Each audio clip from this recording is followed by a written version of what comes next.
하나님의 말씀은 언제나 신실하신 줄로 믿습니다. 그래서 이사야서 40장 8절은 우리에게 이렇게 말씀하고 있습니다.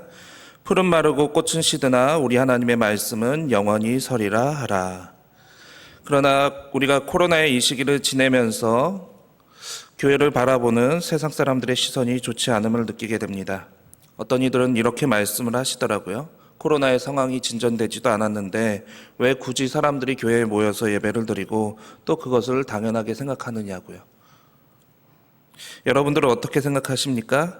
마치 저는 그 이야기를 들으면서 이런 생각을 했습니다. 교회가 코로나를 퍼뜨리는 온상인 것처럼 부정적으로 생각하고 바라보고 있구나. 또 그런가 하면 한편으로는 문명이 발달하고 과학기술이 발전하게 되면서 이 시대에 과연 하나님의 존재에 대해서 믿을 수 있는가에 대한 이야기들도 듣게 됩니다. 과학계에서 세상은 어느 우연한 시간에 탄생하였고 우연히 세포가 분열을 하여 만들어지게 되었고 또한 우연히 변이가 일어나서 진화를 하게 되었고 그리고 현재의 상황까지 오게 되었다라고 과학자들은 이야기를 합니다. 그들은 하나님이라는 존재가 없어도 세상은 존재할 수 있었고 세상의 이 모든 것들이 알아서 질서 있게 움직이고 있다라고 말을 합니다.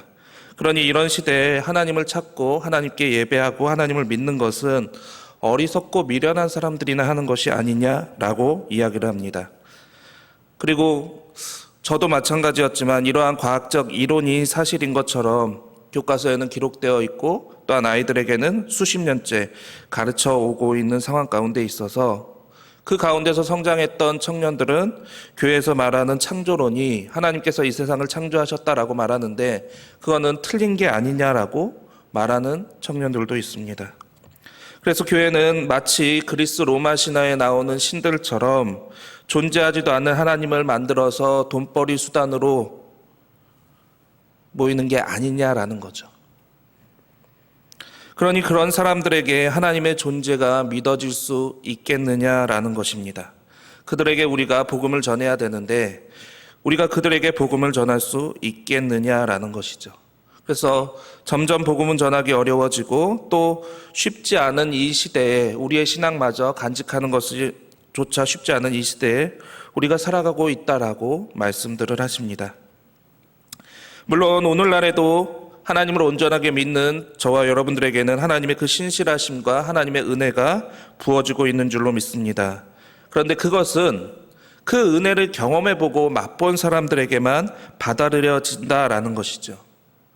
그러니까 저희는 하나님의 살아계심에 대해서 하나님께서 오늘도 우리와 함께 하심에 대해서 조금도 의심하지 않지만 그러나 그 경험들이 없는 사람들에게 하나님의 은혜를, 하나님의 살아계심을, 하나님의 역사하심을, 하나님의 신실하심을 전하는 것이 쉽지 않다라는 것입니다. 더군다나 다음 세대는 계속해서 그런 과정들의 교육을 받아왔고 마치 그것이 당연한 것처럼 하나님의 은혜를 경험한 적이 없는 세대이기 때문에 하나님의 존재를 부정하기도 하고 의심하기도 하고 그렇게 시간이 점점 지나면 지날수록 젊은 세대들이 우리의 교회를 뒤를 이어서 계속해서 채워줘야만 하는데 그렇지 못한 상황 가운데 처해 있다라는 것이죠. 그런데 그러한 모습들이 지금 현 상황에서만 그러한가라고 살펴보면 꼭 그렇지만도 않았음을 살펴볼 수 있습니다.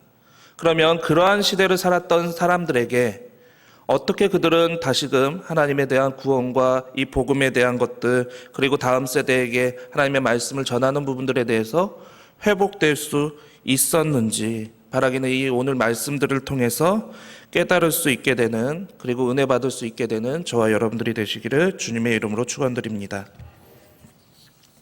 먼저 구약의 말씀을 나누려고 합니다. 구약의 상황은 바벨론에 의해 나라가 멸망당한 지 전 세계로 흩어진 유대인들의 상황을 보여주고 있습니다. 여호와 하나님을 향한 그 신앙이 점점 퇴색될 수밖에 없었던 상황 가운데 있었다라는 것이죠. 그도 그럴 것이 당시의 신에 대한 사람들의 생각은 전쟁을 주관하고 나라를 지켜주고 또한 민족을 보호해주며 다음 세대까지 계속해서 그 상황들을 이어주고 인도해주는 것이 자신들이 믿는 신이다라고 이해가 되었는데 그런 의미에서 유다를 지켜주시고 예루살렘을 보호해 주셨던 그 하나님의 약속은 나라의 멸망으로 인해서 철저하게 무너져 버렸기 때문에 그렇습니다. 그래서 젊은 유대인들 가운데 한편으로는 하나님이 무능하다라고 생각한 유대인들도 있었고, 또 다른 유대인들은 하나님이 계시지 않는 거 아니야 라고 생각하는 유대인들도 있었다라는 것입니다. 그런가 하면 또 한편으로는 이제는 나라가 멸망당해서 존재하지 않게 되었기 때문에 바벨론의 포로로서 그곳에서 어떻게 잘 살아남는 것이 좋은 것인가, 어떻게 나라는 존재가 그 상황 속에서도 아무런 문제 없이 살 수 있을까에 대해서 사람들이 그쪽으로만 생각하기 시작했다라는 것입니다. 왜냐하면 그들은 나라가 다시 회복될 것이다라는 그 생각은 조금도 하지 않았기 때문입니다. 물론 그러한 상황 가운데서도 흔들림 없이 하나님께 대한 신앙을 갖고 있는 사람들도 있었습니다.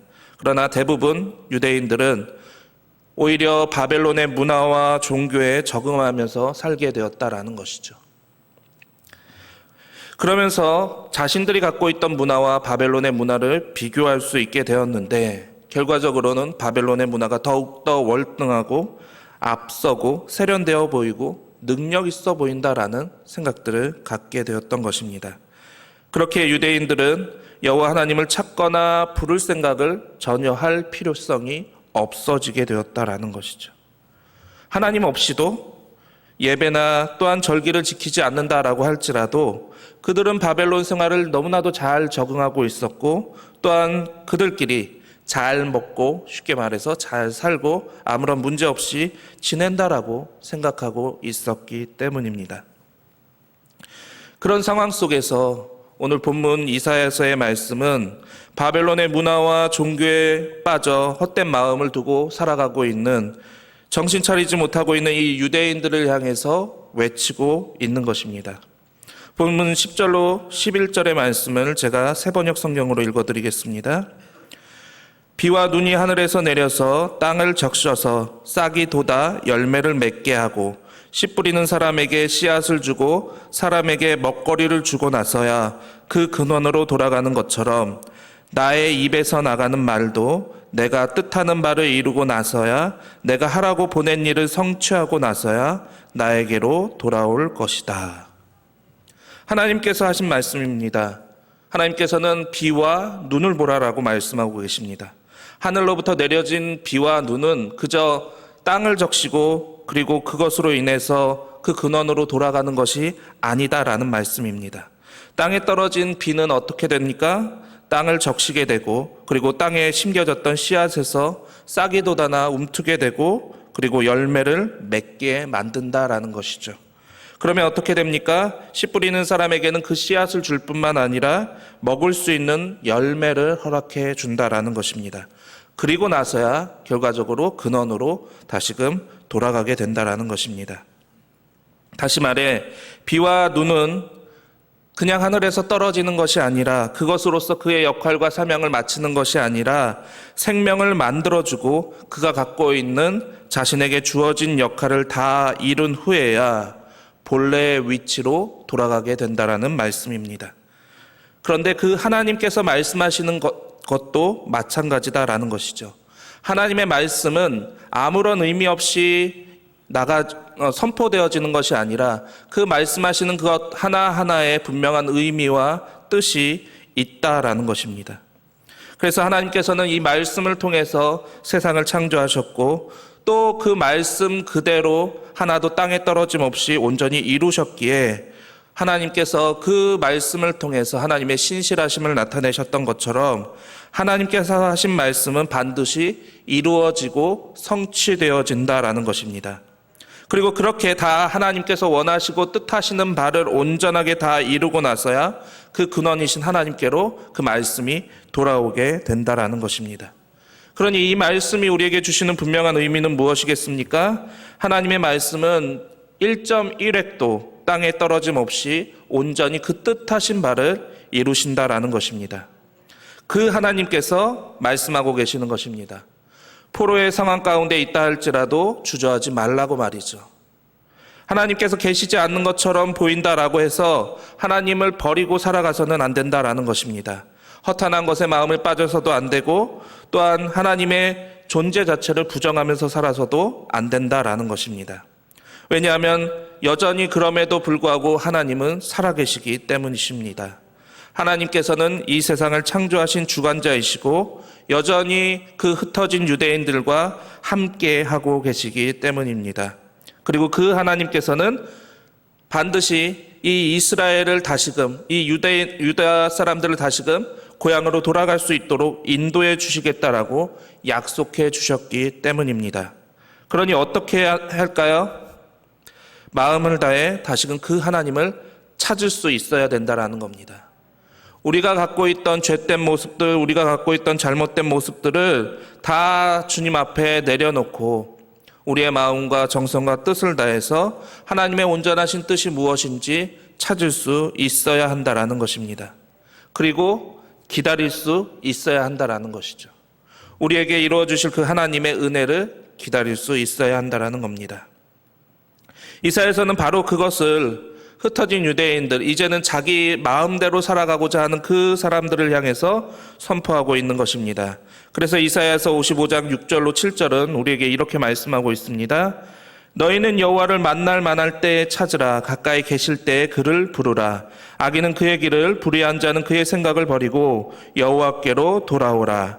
그리하면 그가 긍휼히 여기시리라. 우리 하나님께로 돌아오라. 그가 너그럽게 용서하시리라. 이사야서는 지금 우리가 하나님을 찾을 때이고 지금 우리가 하나님의 은혜를 사모해야 될 때다라고 말씀하고 있습니다. 그런데 그 은혜 받아야 할 그때에 하나님을 찾지 못하면 어떻게 될까요? 하나님이 주신 은혜를 누릴 수 없게 된다라는 겁니다. 또 지금은 하나님께 나아가서 우리의 죄를 자복해야 할 때라고 말씀하고 있습니다. 그런데 하나님의 용서가 필요할 때, 우리의 죄를 회개해야 될 그때에 하나님을 온전히 찾지 못하면 어떻게 될까요? 하나님이 주시는 용서를 하나님 안에서 해결해야 될 우리의 죄된 것들을 해결받을 수가 없다라는 겁니다. 또 지금은 하나님의 나라를 위해, 민족의 회복을 위해 다시금 하나님의 말씀을 붙잡아야 할 때라고 말씀하고 있습니다. 그런데 그 붙잡아야 할 그때에 하나님을 온전하게 붙잡지 못하면 어떻게 될까요? 하나님께서 우리에게 약속해 주신 그 구원의 자리에 우리는 없게 된다라는 것입니다. 그러니 이사야서의 말씀이 우리에게 주고자 하는 메시지는 분명하겠죠. 흩어진 유대인들을 향해 주시고자 하는 메시지는 분명하겠죠. 하나님의 잃어버린 채 살아가는 그것에서 다시금 하나님께로 돌아와야만 한다라는 것입니다. 죄를 회개해야 되고 우리의 생각과 마음과 뜻을 다해서 하나님께로 나아가야 한다라는 것입니다. 그리고 그 하나님의 은혜와 긍휼을 기다리라라는 것입니다. 그러면 하나님께서 우리를 향하신 그 약속, 그 신실하신 약속, 그 하나님의 뜻은 반드시 이루어진다라는 것입니다. 그러면 그 당시에 사람들이 꿈꿨던 것은 무엇입니까? 흩어졌던 그들이 다시금 하나로 모여서 그 한 곳에서 하나님을 예배하는 것 아니었겠습니까? 멸망한 나라가 다시 회복을 이루고 그곳에서 하나님을 찬양하고 예배하는 것을 꿈꿨다라는 것입니다. 그래서 이사야서는 그 하나님의 뜻이 일어나고 하나님의 구원을 경험하는 그 모습, 그 환상을 이렇게 표현하고 있습니다. 본문 12절로 13절의 말씀입니다. 너희는 기쁨으로 나아가며 평안히 인도함을 받을 것이요 산들과 언덕들이 너희 앞에서 노래를 바라며 들의 모든 나무가 손뼉을 칠 것이며 잣나무는 가시나무를 대신하여 나며 화석류는 찔레를 대신하여 날 것이라. 이것이 여호와의 기념이 되며 영영한 표징이 되어 끊어지지 아니하리라. 하나님께서 약속하신 그 구원을 신실히 이루시기 위해 흩어진 유대인들, 전 세계로 흩어졌다 할지라도 그들을 하나로 모으시겠다라고 말씀하고 계십니다. 그리고 그들은 다시 고향으로 돌아가게 될 것이고 그 돌아가는 길은 은혜의 길, 기쁨의 길이 될 것이다라고 말씀하고 계십니다. 왜 그럴 수 있을까요? 그 모든 상황과 형편을 누가 만들어가고 계시기 때문에? 하나님께서 만들어가고 계시기 때문에 그렇다라는 겁니다. 그래서 하나님이 인도하신 그 축복 속에서 평안히 고향인 예루살렘으로 돌아가게 될 것이고 그때에는 가시나무처럼 고통과 어려움의 연속이었던 그 삶이 끝나게 되고 잣나무와 화석류와 같은 풍성함과 넉넉함을 다시 말해 하나님의 그 풍성하신 은혜를 경험하게 될 것이다라고 말씀하고 있는 것입니다. 그러니 어떻게 하라라고 말씀하고 있습니까? 다시금 깨어나야 된다라는 겁니다. 바벨론의 문화와 종교 등 허탄한 것에 빼앗겼던 마음을 다시금 하나님께로 돌아와야 된다라는 것입니다. 세상 사람들이 살아가는 삶의 방식이 아니라 다시금 하나님의 말씀을 붙잡을 수 있어야 한다라는 것입니다. 하나님의 말씀을 믿으며 기다릴 수 있어야 한다라는 것입니다. 그래서 이사야서는 바벨론에 의해 멸망당해 전 세계로 흩어졌던 유대인들에게 다시금 분명하게 선포하고 있는 것입니다. 우리 하나님만이 유일한 구원자시요 희망이시요 우리를 살리실 수 있는 분이다라는 것입니다. 그렇게 외쳤다라는 것이죠. 그리고 그 외침을 듣고 회개하고 또한 그 하나님의 때를 기다렸던 자들이 하나님의 은혜와 긍휼 안에 머무를 수 있었다라는 것입니다. 낙담하고 절망했던 자들은 그곳에서 그냥 자신들의 삶을 살게 되었지만 바벨론의 문화에 안주하며 살아가는 유대인들은 그 문화 속에 그냥 살게 되었지만 그러나 그 외침을 듣고 깨어서 하나님의 약속을 기다렸던 자들은 그 하나님의 긍휼과 은혜를 맛볼 수 있게 되었다라는 겁니다. 다시금 고향으로 돌아갈 수 없다라고 생각했던 그들이 고향으로 돌아가게 되는 은혜를 누리게 되었고 다시금 하나님을 그곳에서 예배하며 하나님의 말씀의 성취를 누릴 수 있게 되었으며 또 그들을 통해서 유다의 역사를 다시금 이어지게 되었다라는 것입니다. 신약의 말씀을 보도록 하겠습니다. 예수님께서는 집에서 나가서 바닷가에 앉으셨습니다. 그러자 예수님이 계신 그곳에 큰 무리들이 모여들었다라고 성경은 말씀하고 있습니다. 그러면 그 사람들이 왜 모여들었을까요? 예수님께서 오늘은 어떤 말씀을 해주실까? 또한 어떤 기적을 보여주실까? 그것을 보기를 원했기 때문이다라는 것입니다. 그런데 그 큰 무리들 가운데에는 예수님께 대해서 관대한 생각을 갖고 있는 사람들도 있었지만 다시 말해 예수님이 메시아야, 우리를 구원해 주실 분이야 라는 생각을 갖고 있는 사람들도 있었지만 그렇지 않은 사람들도 분명히 있었다라는 겁니다. 그렇지 않은 사람들은 예수님이 하는 그 말과 그리고 기적이 귀신의 힘을 갖고 하는 것이다 라고 비난하였는가 하면 또한 예수님이 하시는 말 가운데 무슨 율법적인 문제나 틈이 있지 않을까 그런 것들을 찾아서 그것을 고발하기 위해서 그 자리에 있는 사람들도 있었다라는 겁니다. 그런데 예수님께서 그걸 모르셨을까요? 아니요, 다 알고 계셨죠. 그런 가운데 예수님은 배에 올라 앉으셨고 그리고 무리는 해변에 서 있는 가운데 하나님의 말씀이 시작되었다라는 것입니다. 그들을 향해서 예수님께서 주신 말씀은 씨 뿌리는 자의 비유, 오늘 함께 우리가 읽었던 이 본문의 말씀입니다.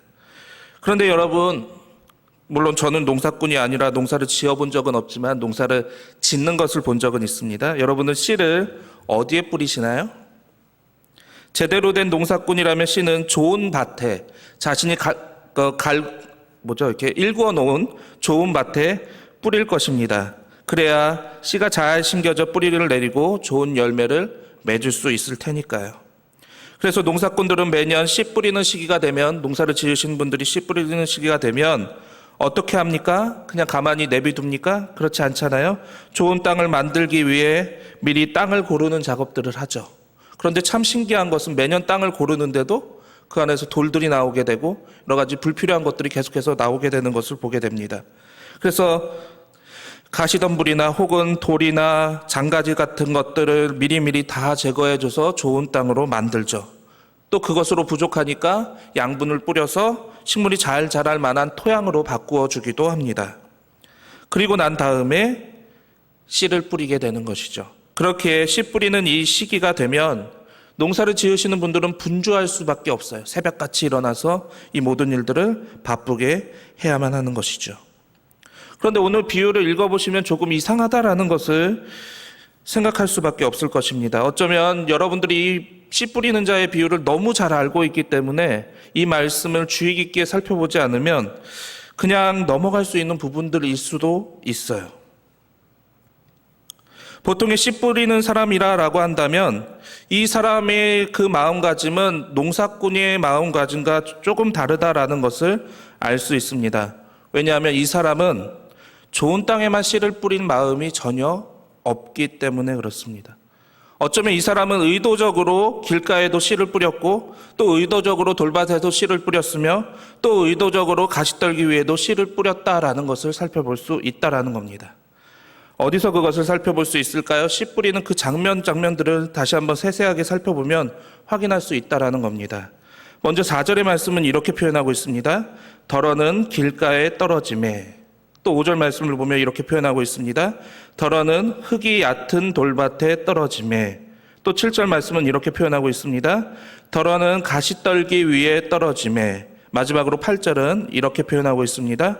덜어는 좋은 땅에 떨어짐에. 표현들이 다 똑같죠. 이상하지 않습니까? 만일 정말 씨 뿌리는 자가 자기가 만들어 놓은 좋은 땅에 온전하게 그 씨 뿌리기를 원했다라고 한다면, 그래서 혹시 실수로 해서 길가에 떨어졌고 돌밭에 떨어졌고 가시떨기 위에 떨어진 것이었다라고 한다면 적어도 마지막은 이렇게 표현되었어야 했죠. 나머지 씨앗은 모두 좋은 땅에 떨어짐에. 사실은 이렇게 표현됐어야 되는 게 맞지 않습니까? 그런데 예수님은 이렇게 말씀하시지 않으셨다라는 거예요. 좋은 땅도 덜어는 이라고 말씀하셨다라는 거죠. 마치 의도적으로 모든 땅에 공평하게 그 모든 씨앗들이 떨어지고 있었다라는 것을 말씀하시고자 하시는 것처럼 말이죠. 그러니 이 말씀을 읽으면 이상하다라는 생각을 할 수밖에 없을 것입니다. 상식적으로 그렇잖아요. 이런 씨 뿌리는 자의 행동은 어리석고 미련한 행동이 아닐 수 없습니다. 왜냐하면 좋은 땅에 떨어져야만 100배, 60배, 30배의 결실을 기대할 수 있으니까요. 그런데 굳이 새가 먹을 것을 알면서도 길가에 뿌리고, 또 싹이 난다 할지라도 곧 말라버릴 것을 알면서도 돌밭에 뿌리고, 또 가시로 인해서 싹이 크지 못할 것을, 그래서 결실을 할 수 없다는 사실을 알고 있으면서도 가시덤불 있는 데에 뿌릴 이유는 전혀 없기 때문에 그렇습니다. 그렇게 후에 나중에 예수님께서 제자들에게 이 비유를 설명해 주실 때에도 좋은 땅에 뿌려진 것만이 온전하게 결실을 하여서 100배, 60배, 30배의 결실을 하게 된다라고 말씀하셨던 것이죠. 그런데 오늘 본문의 이 씨 뿌리는 자는 그것을 전혀 개의치 않고 씨를 뿌렸다라는 것입니다. 그러니까 덜어는 이라는 이 표현이 지극히 의도적인 표현이었다라는 것입니다. 그렇게 이 비유를 이해하기 위해서는 도대체 이 씨 뿌리는 자가 뿌리는 이 씨의 근원이 무엇인가에 대한 의미를 확인해야 될 것입니다. 마태복음 13장 18절로 19절의 말씀을 보면 이렇게 기록이 되어 있습니다. 그런즉 씨 뿌리는 비유를 들으라. 아무나 천국 말씀을 듣고 깨닫지 못할 때에는 악한 자가 와서 그 마음에 뿌려진 것을 빼앗나니 이는 곧 길가에 뿌려진 자요. 이 말씀 속에 씨앗의 정체에 대해서 예수님께서 분명하게 말씀하고 계신다라는 것입니다. 그 씨앗의 정체는 무엇입니까? 천국 말씀이다라는 겁니다. 그러면 왜 예수님께서 씨 뿌리는 자의 비유를 말씀하실 때 덜어는 이 표현을 통해서 다른 농사 짓는 사람들과 다르게 이 씨를 뿌렸는가에 대해서 여러분도 깨닫게 되실 줄로 믿습니다. 무슨 의미일까요?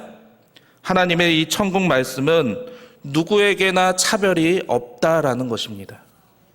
그런데 그 차이는 무엇입니까? 그 말씀을 받아들이는 자에게는 100배, 60배, 30배의 결실로서 열매를 맺게 될 것이지만 그렇지 않은 자들은 열매를 맺을 수 없다라는 것입니다. 그러니 천국 말씀에 문제가 있는 것이 아니라 문제는 그 말씀을 대하는 사람의 태도와 자세에 달려 있다라는 것입니다. 그런데 예수님은 이 비유를 지금 누구에게 말씀하고 계신다고요? 예수님을 향해 나아왔던 그 큰 무리들을 향해서 말씀하고 계신다라는 겁니다. 그래서 제가 서두에 그 큰 무리가 누구들이었을까라는 이야기를 했던 것이죠. 아까 말씀드렸던 대로 큰 무리들 가운데에는 예수님을 향해서 긍정적인 생각을 가지고 그 말씀을 듣고 믿고자 하기 위해 나왔던 사람들도 있었지만 그렇지 않은 사람들도 있었다라는 겁니다. 어떤 의미에서 길가와 같은 마음, 돌밭과 같은 마음, 또 가시덤불과 같은 마음, 또 마지막으로 좋은 땅과 같은 마음을 가진 이들이 그 큰 무리들 가운데 있었다라는 거예요. 예수님께서는 분명히 그들이 어떤 생각을 가지고 주님 앞에 나왔는지 잘 알고 계셨다라는 것이죠. 그런데 그렇다라고 해서 특정한 누군가 예수님의 말씀을 듣고 열매를 맺을 확실한 그 뜻을 가진 사람들만 예수님께서 그 중에서 골라서 그들에게만 하나님의 말씀을 전하셨을까요? 그렇지 않으셨다라는 거예요. 누구나 그 천국 말씀을 들을 수 있도록 예수님은 전하셨다라는 거예요. 결실의 여부는 그 말씀을 듣고 그들이 선택을 해서 좋은 땅이 될지 그렇지 않을지 결정할 수 있도록 말이다라는 것이죠. 바로 이것이 씨 뿌리는 자, 다시 말해서 예수님의 마음가짐이셨다라는 거예요. 그래서 예수님은 예수님을 죽이고자 쫓아다니는 자들에게도 하나님의 천국 말씀을 선포하시는 것을 주저하지 않으셨고, 또 예수님을 향해 귀신 들렸다고 비판하는 그들에게도 하나님의 말씀을 계속해서 선포해 주셨다라는 겁니다. 그들이 그 말씀을 듣고 혹여라도 깨닫게 되어서 결실을 하기를 바라면서 말이죠. 그래서 예수님께서는 이 비유를 말씀하시고 난 후에 그 큰 무리를 향해서 이렇게 말씀하셨던 것입니다. 본문 9절의 말씀입니다. 귀 있는 자는 들으라 하시니라. 정말 너희가 이 말씀을 생명의 말씀으로 받아들인다라고 한다면 이 말씀이 너희에게 100배, 60배, 30배의 결실을 얻게 될 것이지만, 그렇지 않고 이 말씀을 그냥 흘려버린다라고 한다면 너희는 결실을 하지 못하게 될 것이다 라는 말씀을 이 표현을 가지고 하시고 있는 것입니다. 그리고 이 말씀을 통해서 앞서 말씀드린 이사야 55장 11절의 말씀을 동시에 이루고 계시고 있다라는 거죠. 제가 다시 그 55장 11절의 말씀을 새번역 성경으로 다시 읽어드리겠습니다. 나의 입에서 나가는 말도 내가 뜻하는 바를 이루고 나서야, 내가 하라고 보낸 일을 성취하고 나서야 나에게로 돌아올 것이다. 예수님은 늘 한 영혼이라도 복음을 듣고 구원받기를 바라셨다라는 겁니다. 물론 그들 중에는 길가와 같은 자들, 돌밭과 같은 자들, 가시덤불과 같은 자들이 그 가운데 있었을지 몰라요. 그러나 그래도 그 가운데 혹여라도 그들의 마음이 변화되어서 좋은 땅과 같은 구원받을 수 있는 자들이 그 중에 단 한 명이라도 있다면, 그래서 그 영혼을 살릴 수 있는 희망이 있다라고 한다면 전해야 된다라고 예수님은 생각하셨다라는 것입니다. 그래서 씨 뿌리는 자, 그 사명을 예수님은 감당하셨다라는 거죠. 나를 향해 비판적으로 바라보는 그들을 향해서도 혹여라도 그들이 이 말씀을 듣고 변화되어서 좋은 땅으로 바뀔 수도 있다라는 마음으로 전하셨다라는 겁니다. 그런데 재밌는 것은 무엇입니까? 무엇인 줄 아시나요? 우리가 보기에 길가와 같고 돌밭과 같고 가시덤불과 같은 마음을 가진 자들, 우리는 그렇게 생각하잖아요. 저 사람은 절대 안 바뀌어. 저 사람에게 말을 해봤자, 복음을 전해봤자 저 사람은 절대 안 바뀌어 라고 생각하는 자들에게도 이 하나님의 말씀이 임하게 되면, 받아들이기만 하면 변화한다라는 겁니다. 이게 복음의 능력이다라는 것이죠. 그래서 말씀은 내가 원하는 좋은 땅 고기에만 뿌려져야 되는 게 아니라 다 뿌려져야 된다라는 겁니다. 또 한 번 뿌려서 실패했다라고 해서 저 사람은 안 돼라고 포기해서는 안 된다라는 것이죠. 그것을 어디서 볼 수 있습니까? 십자가에 달린 강도의 구원. 예수님께서 십자가에 달렸을 때 그 마지막에 그 양옆에 십자가의 자리에 매달렸던 그 강도의 구원을 통해서 살펴볼 수 있다라는 것입니다. 사실 십자가에 달렸다라는 것은 그 당시에 그가 얼마나 큰 죄를 지었고 얼마나 흉악한 흉악범인가를 보여주는 대목 중에 하나입니다. 그래서 저주받은 자다라고, 십자가에 달려 죽는 자는 저주받은 자다라고 이야기했던 것이고, 또 로마에서는 그것을 공개 처형함을 통해서 본보기를 보여주는 거예요.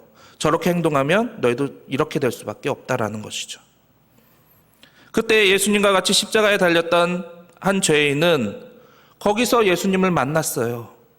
그리고 그 예수님의 말씀, 잠깐이지만 그 예수님의 말씀을 듣고 변화되어서 예수님께 이렇게 말했던 것입니다.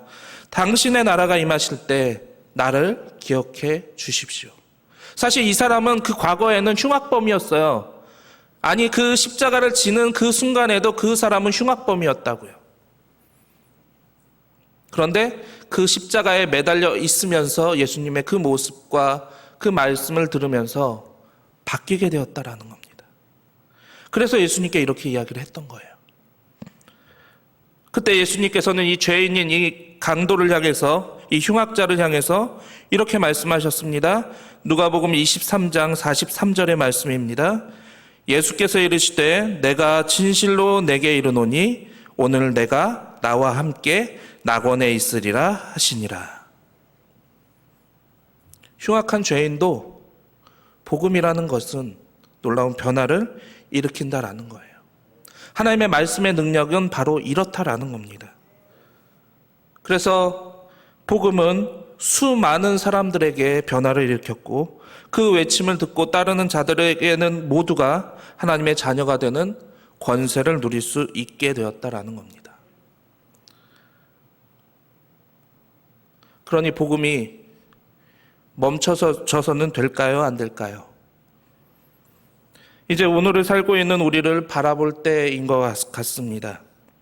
서두에 말씀드렸던 것처럼 코로나로 인해서 또한 과학기술의 발달로 인해서 하나님의 존재 자체에 대한 질문까지 오게 되었습니다. 진짜 하나님이 존재하는가?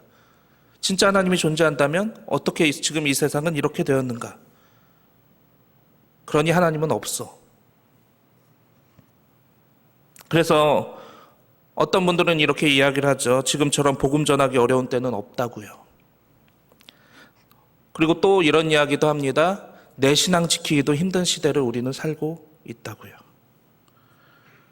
그런데 복음을 전하기 쉬웠던 때는 단 한순간도 없었습니다. 복음을 전하는 자들은 정말 요즘은 복음 전하기 너무 좋아. 복음을 전하기만 하면 무조건 다 좋은 땅에 떨어져서 다 결실을 해. 그런 생각을 가졌던 적이 없었다라는 거예요. 그런데 그들은 어떤 마음을 가지고 이 복음을 전했겠느냐라는 거예요. 단 한 명이라도 변화받을 수 있다면 복음은 전해야 된다라는 생각을 갖고 있었다라는 겁니다. 그렇기에 누구에게나 차별 없이 내 생각과 내 판단을 가지고 저 사람은 안 돼라고 해서 저 사람한테는 전하지 않고 내가 마음에 들고 저 사람은 될 것 같아 라는 특정한 누군가에게만 전하고 이러지 않았다라는 거예요. 차별 없이 계속해서 복음은 전해졌다라는 거죠. 하나님의 말씀이다, 들어라. 하나님께서는 이렇게 우리를 사랑하신다. 이 복음이 내 때에서 멈춰지지 않기를 바라는 마음으로 이사야 선지자도 외쳤고 예수님도 외치셨다라는 거예요. 하나님의 구원이 그 사람에게 반드시 임할 것임을 믿으며 포기하지 않고 하나님의 말씀을 전했다라는 것입니다. 단 한 영혼이라도 그 말씀을 듣고 주님께로 나아올 수 있다면, 구원받을 수 있다면 복음은 멈춰져서는 안 된다라고 생각했던 것이죠. 왜 그렇습니까? 복음의 힘을 믿었기 때문인 줄로 믿습니다. 그 복음이 전해지기만 하면, 그 복음을 받아들이기만 하면 그 복음은 놀라운 능력과 힘을 가지고 우리를 변화시키는 그 원동력임을 믿었기 때문입니다. 물론 복음을 전하는 자는 복음의 결과를 알 수는 없습니다. 그러나 분명한 것은 무엇입니까? 하나님의 말씀이 멈춤이 없이 수많은 사람들, 세상 사람들에게 온전히 전해지기만 하면 그 말씀은 놀라운 변화를 그 말씀을 받는 사람들마다 일어나게 된다라는 것입니다. 그러기에 씨를 뿌리고 복음을 전하는 자들을 통해서 복음은 전 세계로 퍼져나갈 수 있었고 지금 우리에게까지 올 수 있었는 줄로 믿습니다. 그렇다면 우리는 이 복음을 어떻게 받아들이며 살고 있느냐라는 것입니다. 정말 복음이, 그 하나님의 말씀이 우리의 삶을 바꾸고 변화시킬 확실한 능력의 말씀임을, 하나님의 말씀임을 믿고 계십니까? 정말 우리의 삶은 이 복음을 통해서 변화되어서 여기까지 올 수 있었다라고 여러분은 믿고 계십니까? 또한 여러분에 대한 구원의 분명한 확신이 있으셔서 오늘 세상의 종말이 온다 할지라도, 오늘 주님께서 강림하신다 할지라도 두려움 없이 그 하나님 앞에 설 수 있는 자신이 있으십니까? 여러분들이 만약에 제가 드렸던 이 질문에 아멘으로 대답하실 수 있으셨다라고 한다면, 우리가 구원받은 자녀가 된 것 같이 우리도 차별 없이 누구에게나 복음을 전해야 하지 않을까요? 우리가 누군가를 통해서 이 복음을 받아서 우리가 지금 이 자리에 나와서 하나님을 아버지라 부르며 예배할 수 있었던 것과 같이 우리도 그 씨 뿌리는 자의 사명, 이사야서에서 나오는 그 외치는 자의 소리가 되어야 되지 않겠느냐라는 겁니다. 우리가 전하지 않으면 누가 전할 수 있겠습니까? 우리가 외치지 않으면 누가 들을 수 있겠습니까?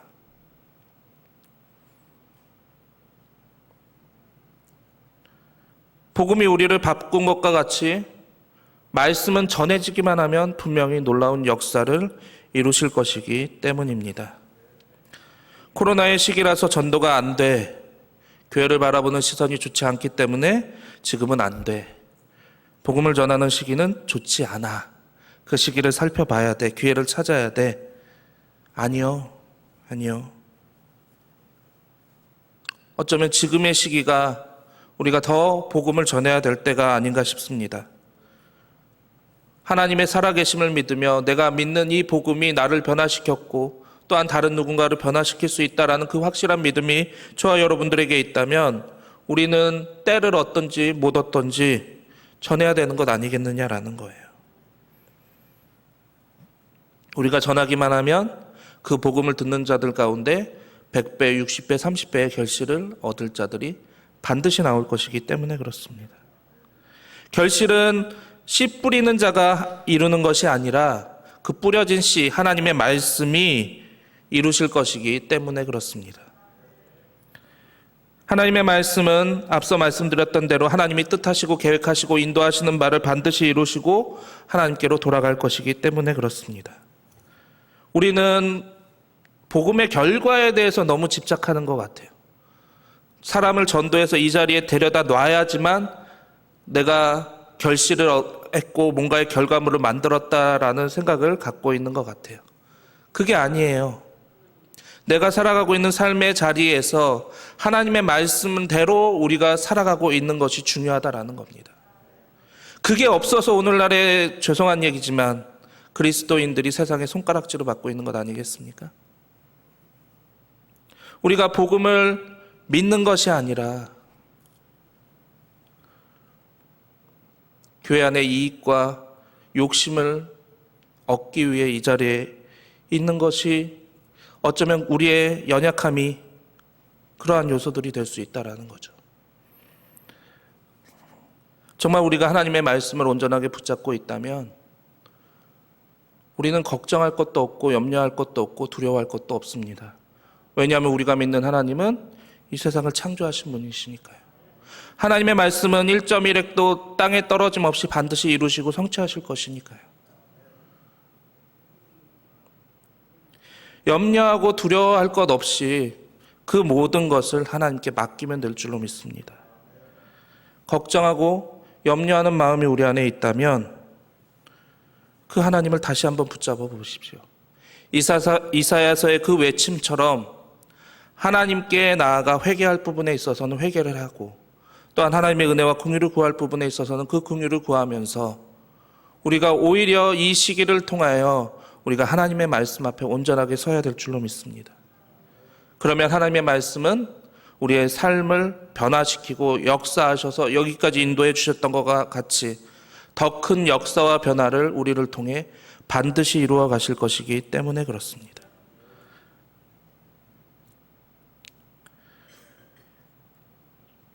사랑하는 춘천석사교회 성도 여러분, 오늘 주신 이 말씀이 우리에게 생명의 말씀이 되기를 주님의 이름으로 축원드립니다. 다시 우리의 마음과 우리의 생각과 우리의 정신을 다시금 하나님께로 집중해야 될 때입니다. 그리고 전해야 될 때입니다. 우리의 삶을 통해서, 우리의 입술을 통해서 보여줄 수 있어야 될 때입니다. 세상 사람들이 어쩌면 그 정부의 정책처럼 기독교를 전혀 배제하면서 교회에 대해서 이런 제재를 가하는 그런 모습들 저도 보면서 너무 화가 나기도 했지만, 우리가 정말 그리스도인답게 정말 빛과 소금으로서 우리가 세상 앞에 섰다면 그들이 우리를 무시했겠습니까? 정말 우리가 하나님의 말씀에 1.1획도 흔들림 없이 그 하나님의 말씀이 이루어질 것을 믿으면서 살아갔다면 세상이 우리를 손가락질했겠습니까? 저는 오히려 이 시기가 코로나로 인해서 염려하고 걱정하고 두려워할 것이 아니라 우리의 신앙을 다시금 하나님 앞에 온전하게 서야 될 때라고 믿습니다. 우리의 연약함과 우리의 부끄러움과 우리의 죄된 모습들을 다시금 하나님 앞에, 그 하나님의 말씀 앞에 낱낱이 드러내서 회개해야 될 부분은 회개하고, 또한 정화해야 될 부분은 정화하면서,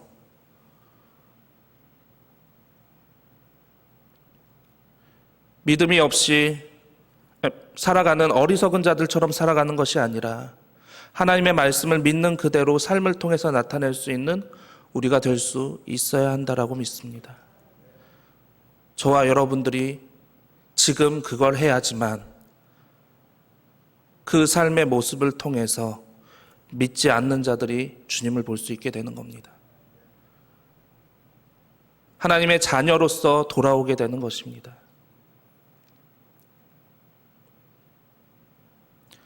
낮에 담임 목사님께서 마지막에 그 토저 목사님의 말씀을 전해주셨을 때 저는 솔직히 좀 속상한 마음이 좀 있었습니다. 성령께서 우리의 삶을 역사해 주시는 게 너무나도 당연한데 그렇지 않다라는, 그렇지 않게 오늘 우리가 이 시대를 살아가고 있다라는 그것이 참 제 마음을 좀 아프게 했습니다. 우리의 잘못이겠죠. 우리가 회개해야 될 부분이다라고 믿습니다.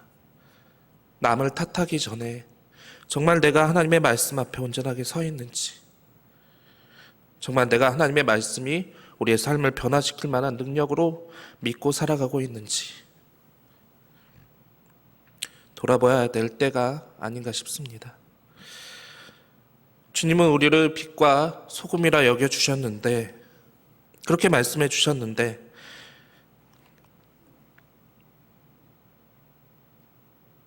정말 세상 사람들이 우리를 보고 빛이라고 말할 수 있는가?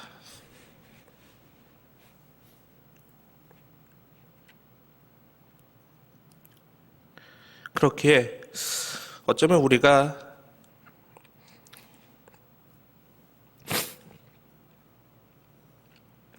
하나님의 영광을 돌리기 위해 창조되어진 우리가 하나님의 영광을 갉아먹는 자들이 된 것이 아닌가.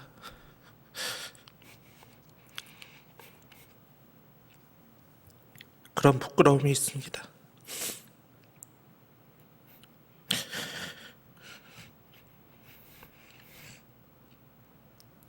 이 말씀을 가벼이 여기지 마시고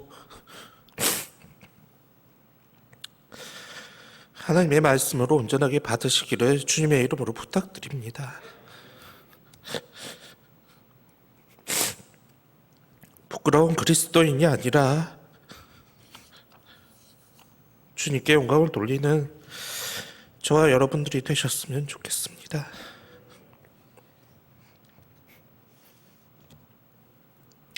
그런 우리의 모습 가운데 하나님께서 우리를 지켜주시고 인도하여 주실 줄로 믿습니다. 정말 이 시대에 필요한 것은 우리 자신을 주님 앞에 부끄럼 없이 다 내어놓아 회개해야 되는 것인 줄로 믿습니다. 이사야의 그 외침, 씨 뿌리는 자의 그 외침이 정말 귀 있는 자가 저와 여러분이 되어야 할 줄로 믿습니다. 그래서 세상이 우리를 손가락질하는 것처럼 보이지만 저는 그렇게 생각을 합니다. 손가락질하는 것이 아니라 그만큼 큰 기대를 갖고 있기에 실망의 말을 하는 것이다라고 믿습니다. 우리가 이 기회를 통하여서 진짜 변화를 이룰 수 있다면, 정말 하나님의 말씀대로 우리가 온전하게 살아갈 수 있다면 세상은 변화될 수밖에 없을 것이고, 그 복음을 듣는 자들은 주님 앞으로 나올 수밖에 없을 것입니다. 그래서 바라기는 이 시기를 통하여서 우리가 주님 앞에 온전하게 삶을 통하여서 주님께 영광을 돌릴 수 있는 저와 여러분이 되시기를 주님의 이름으로 또한 부탁을 드립니다. 주님은 분명히 우리에게 말씀하셨습니다.